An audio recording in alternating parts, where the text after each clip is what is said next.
Okay, so we are live once again. I am recording on my phone because my computer keeps acting up, probably because of the weather.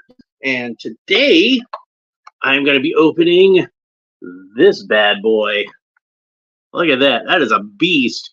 This is the Mcfarlane Collector Edition Return of Superman, and Krypto. You notice Krypto, he gets co-billing on this box, so that's pretty nice. We got a lovely piece of artwork by Dan Jurgens on the back. I believe that this was a cover for one of the kind of post-New 52 comics, but I don't remember which one it was. It was either Superman Unchained or The Adventures of Superman, both of which they did like a whole bunch of different variant covers for, but I can't remember which one it was. I do remember that on the actual published comic book cover, they altered the artwork, so Superman did not have a mullet on that artwork. So we actually have the original artwork on this box.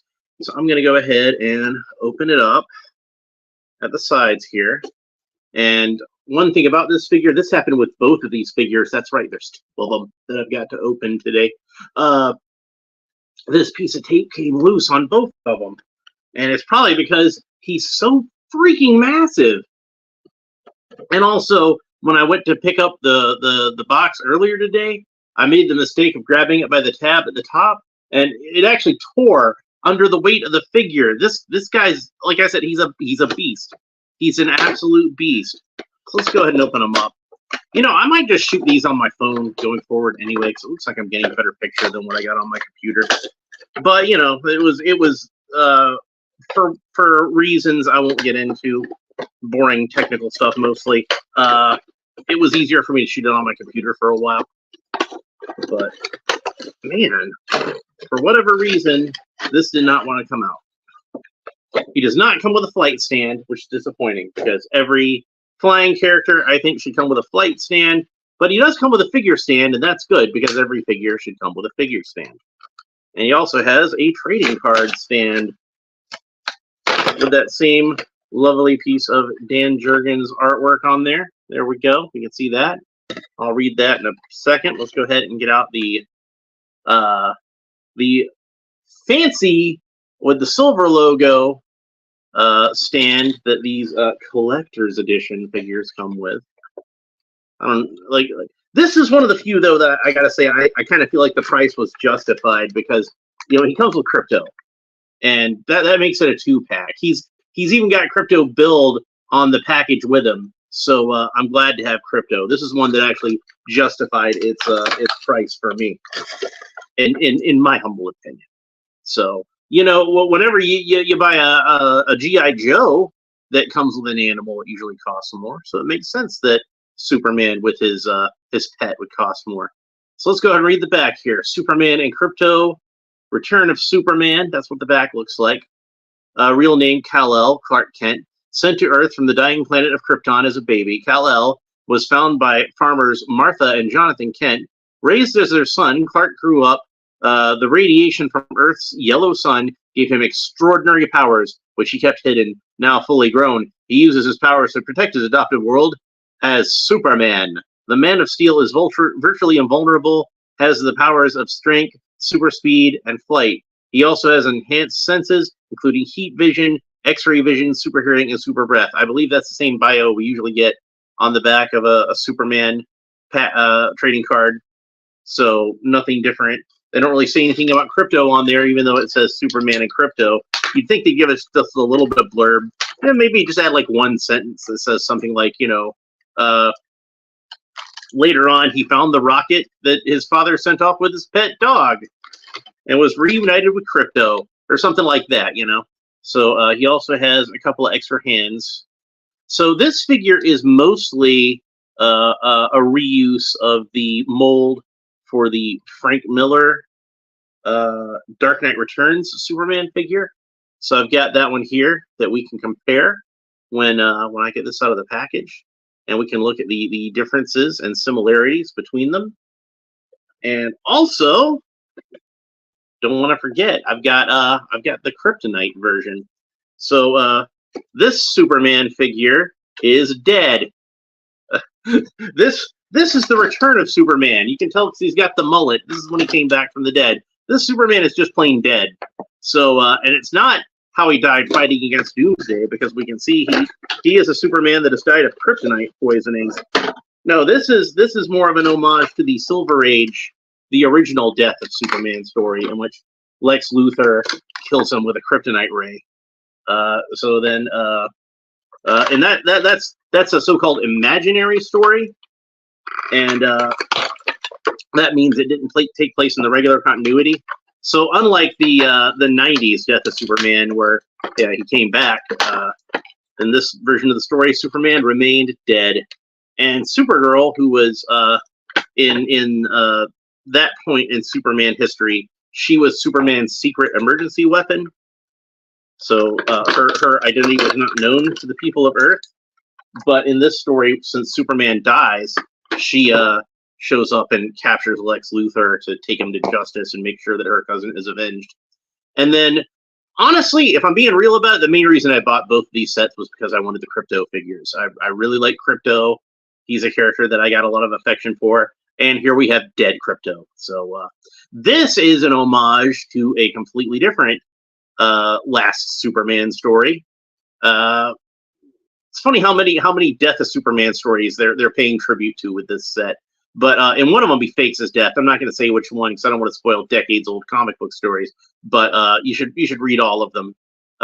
Death of Superman, Whatever Happened to the Man of Tomorrow, and Death of Superman. So there's a 60s Death of Superman and a 90s Death of Superman. The 60s one is like one issue, so it's easy to find.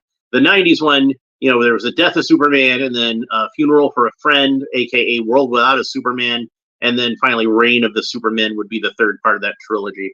So, but this is Whatever Happened to the Man of Tomorrow, and in that story, Superman is supposed to be like the last pre-crisis Superman story, and Superman's Fortress of Solitude is being attacked by all of his greatest villains, and Krypto, loyal pet that he is, sacrifices his life to save Superman by attacking and killing the Kryptonite Man. So yeah, Krypto went hardcore, ripped his throat right out. Like, pretty savage. Remember, he's a super dog, but he's still a dog, and he's gonna fight and kill to protect his master and give his own life even. And it's just really heartbreaking where Lois is narrating the story, telling us what happened, in the years prior, and she says that Superman could hear his death howls from across his pet's death howls from across the fortress, but he could do nothing. Very sad. So go ahead and we'll get dead Superman out. So there he is, dead Superman. I believe that the green parts glow in the dark. I think that they're supposed to anyway. But not really dark enough under my desk for me to tell. If it does glow in the dark, I'll try to get some good pictures of it later and put them up on the community section. But yeah, there's the dead Superman. And we'll get back to him in a minute because we'll want to compare all the colors and everything. So I'm just trying to get his ankles set up where he can stand. He's a big, bulky figure. He doesn't really need a figure stand, but it's still good that he comes with a figure stand. Even if you don't want to use the figure stand for this figure, you can use it for another figure later on, right? So let's go ahead and, for whatever reason, dead Krypto was only held in with one of the dreaded double tabs. And living Krypto is held in with two of the double tabs, so quadruple tabs. And I'm trying to get it in such a way where I don't cut into his cape. And he does have like a little bit of a spot on his cape. I'll show that to you. You can probably see it. It might get kind of washed out, but it's right there. Right there. See it? Can you see it? I don't know if you can see it. So there is the white Krypto and his snowy white fur. As I prefer for Krypto to be rather than to be dead. But of course, I love Whatever Happened in the Man of Tomorrow so much that I love to have any kind of action figure representation from that particular comic. And most of the time, it's you know, it's for the man who has everything that really gets the homage treatment. You see Black Mercies all over the place. You don't see that many dead Kryptos, or really anything else from whatever happened to the Man of Tomorrow. Although it would be cool to see like the Lex Luthor with the Brainiac head on him possessing him. That would be a neat figure. So there's no articulation to this figure at all, even though this leg is a separate piece. It's glued on after the fact. I think maybe his ears are separate pieces too. He's a good, solid, handsome dog. The goodest boy, as I like to call him.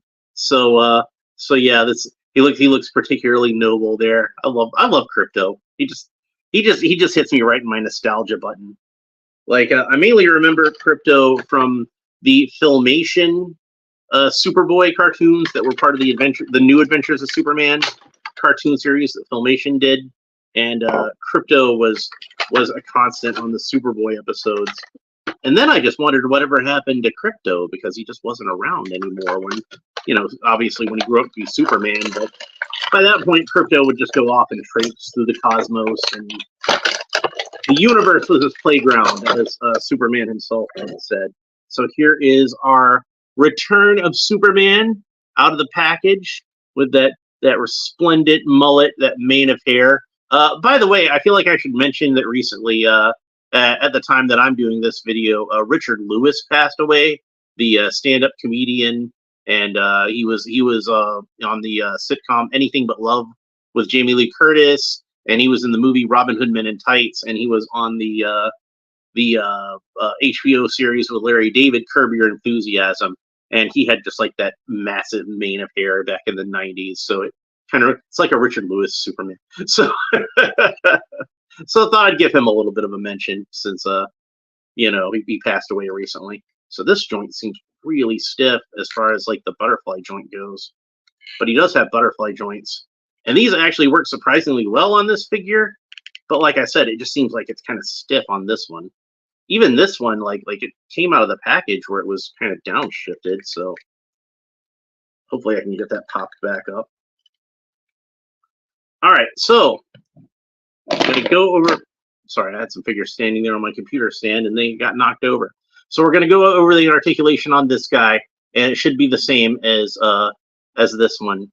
So, and then we'll compare both these figures to each other and to the Frank Miller figure also. Which the main difference between this and the Frank Miller is obviously the head sculpt. The main difference between this and the dead one is obviously the skin color. But there are some other differences that we're going to get into that I think are interesting, and I kind of wonder why certain decisions were made. So I'm going to talk about that. All right, so first of all, head allegedly should rotate all the way around, but he's got this big chin and this big mullet. It is the sort of thing where, like, honestly, I never figured they'd reuse this Frank Miller Superman body for anything other than various iterations of the Frank Miller Superman. But they found a good use for it, I think, here. This is, I believe, based on the artwork of John Bogdanove, who was one of my favorite Superman artists of the 1990s. And he himself drew a very big, bulky Superman like this. He was mostly inspired, I think, by Golden Age Superman artists. And he actually did, Louise Simonson, who was the writer on Man of Steel at the time, they did a storyline. The whole Superman team did a storyline where they had Superman at various points in history, but the point in history they chose was the Golden Age style, and he just did like a perfect Joe Shuster type of homage there. And I always felt like his artwork was very sort of retro in that Golden Age sort of style, but also very, very, 90s, very forward thinking. So it wound up being like a really good fit on Superman, I think, because Superman works best when he has that sort of timeless quality. But the head sculpt is definitely his version of Superman with that big square chin. And you see like how he's got the really big forelock there, the really big cowlick, spit curl, whatever you want to call it. That's very much in line with how he drew his version of Superman. And uh, his Superman maybe wasn't like all that similar to Frank Miller's, other than the fact that they both were kind of big, bulky Superman characters. But it works. I think it definitely works for like a John Bogdano kind of Superman. So let's one thing that I do wish they had done though, and since they could have done this pretty easily, is that since the Superman emblem is a separate piece of plastic that's glued on the torso, this isn't like molded onto this torso. This is a separate piece.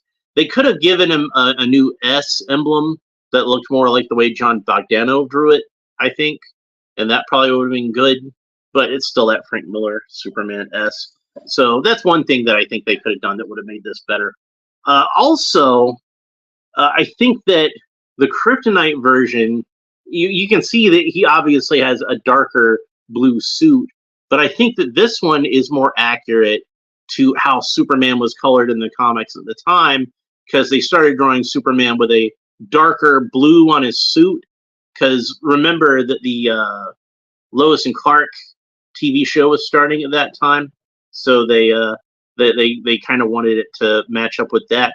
That's the reason they did the Death of Superman story in the first place. In case you don't know, is originally their big story for that year was going to be, Superman and Lois had been engaged, and they were going to have the whole year lead up to the marriage. But then, when the people making the TV show got wind of this, they're like, "That's great. We really want you to have Superman and Lois get married. We think that's awesome, but we want to do it on the show. So can you do it at the same time as us?" So then they had to throw the whole storyline out, and they didn't know what to do, and they were in such a bad mood. And as he did every year at these super summits where they'd get together and discuss the storyline for the year, Jerry Ordway said, "Let's kill him." And this year they were just in bad enough of a mood to actually do it. yeah, let's kill him. So they did the Death of Superman storyline, and for me, it wound up being like one of the most epic Superman stories ever told. I love Death of Superman. It's like one of my favorites. So that's why I'm glad to have, old boy with the mullet here, because when he came back from the dead, he had that mullet. Now, a lot of people will argue with you if you call this a mullet, and they'll say that it's not a mullet, it's just long hair. But what is a mullet? Well, it's hair that's long in the back, short on the sides and on the top, business in the front, party in the back. That's what this is. This is a Kentucky waterfall. This is hockey hair. This is an ape drape. It's a mullet. I live in the South. I know a mullet when I see it, and mullet. So you can call it what you want. You can call an ice cream scoop a shovel. It's still an ice cream scoop. But yeah, let's get back to the articulation. So arms rotate all the way around this way. It is just a single joint at the elbow. He's kind of muscle bound, so that's about as far a bend you get at the elbow. But the elbow does rotate all the way around.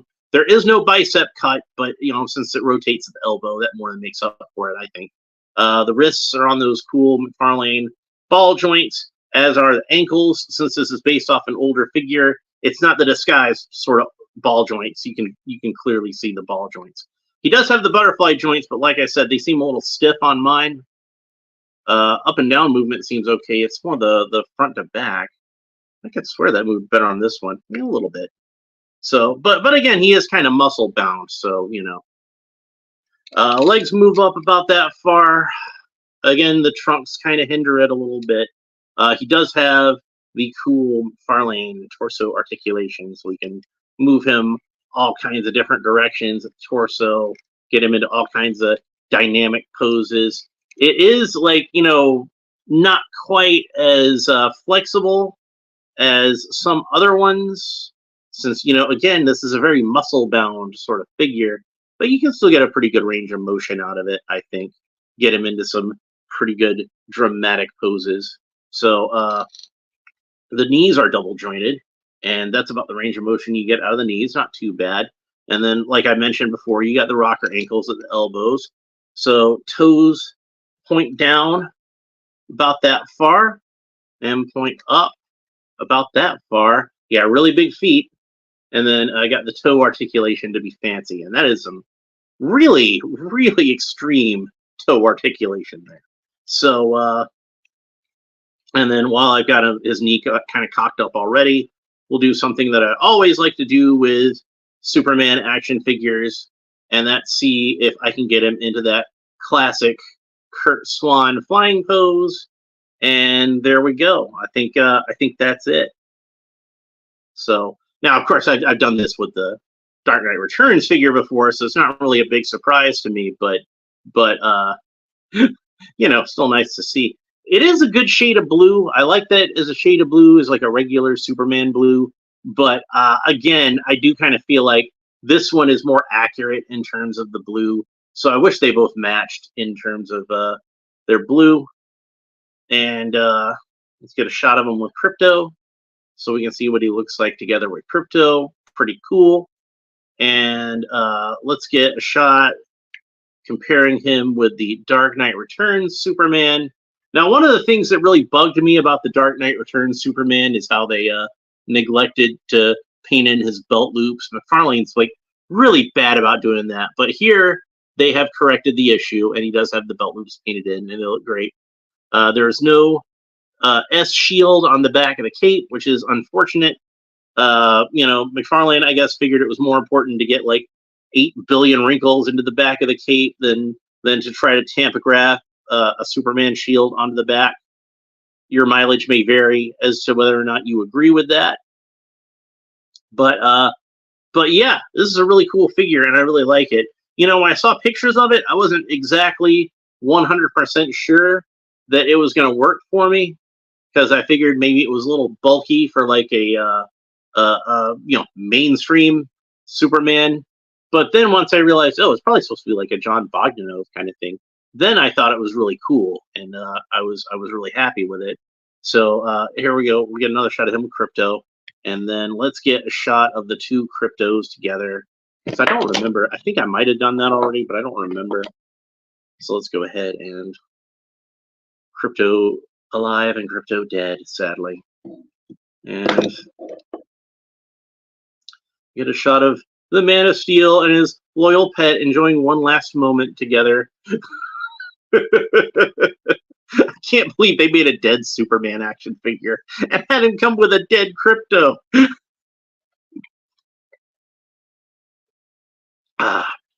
Yes, I did have Arby's for lunch. So, yeah, the joke about who's the one guy that keeps Arby's in business? That's me. I keep Arby's in business. So, but yeah. Oh, hey, I thought that this was just a slug with no articulation, but I decided to go ahead and try it anyway because it was just a little stuck.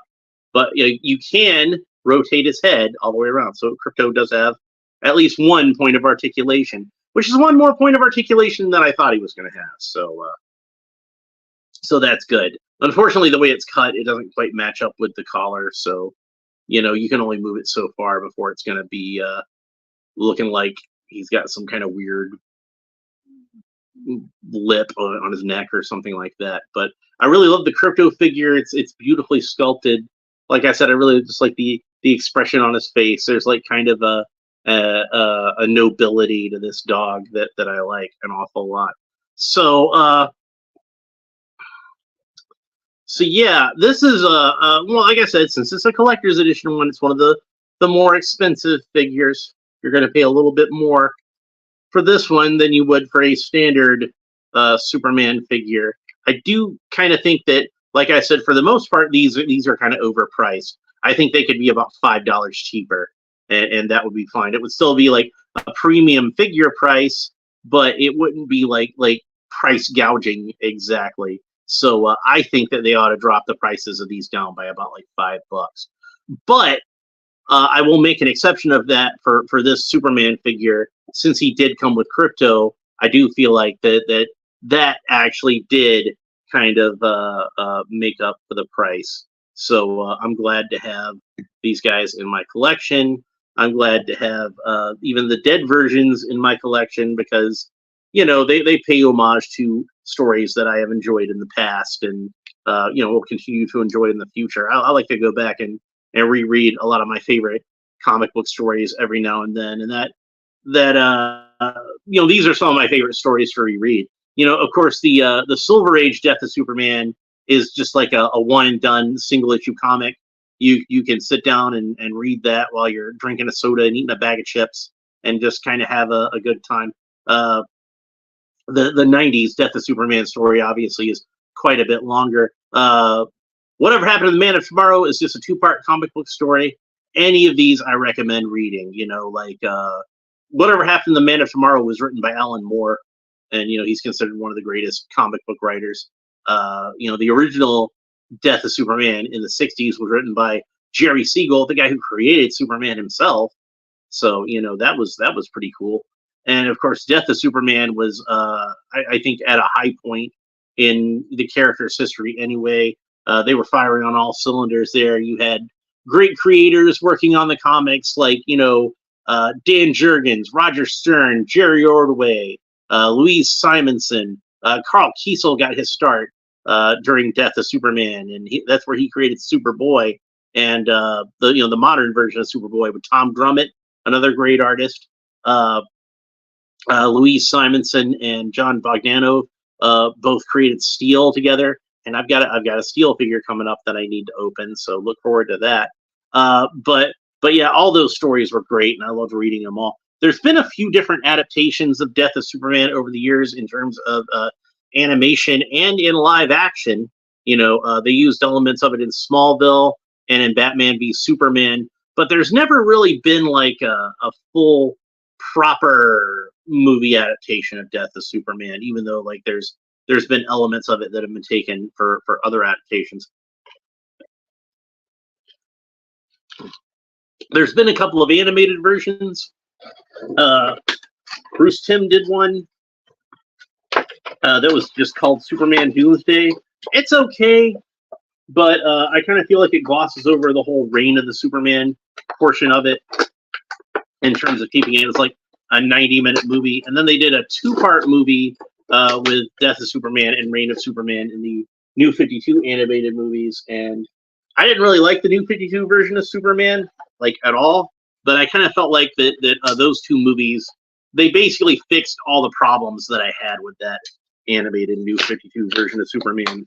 So I did wind up actually really enjoying that one. I would recommend either one of those. But that's pretty much it for this episode. I hope you enjoyed it. If you did, please make sure you like and subscribe and all the fun YouTube stuff down below. Leave a comment. Let me know what you think about this figure and Superman and Krypto in general. Like I said, I mainly picked them up because I wanted to have Krypto. But the Superman figure is really cool too, so I'm glad to have them both. All right, that's pretty much it for this episode. We will talk to you next time. Bye.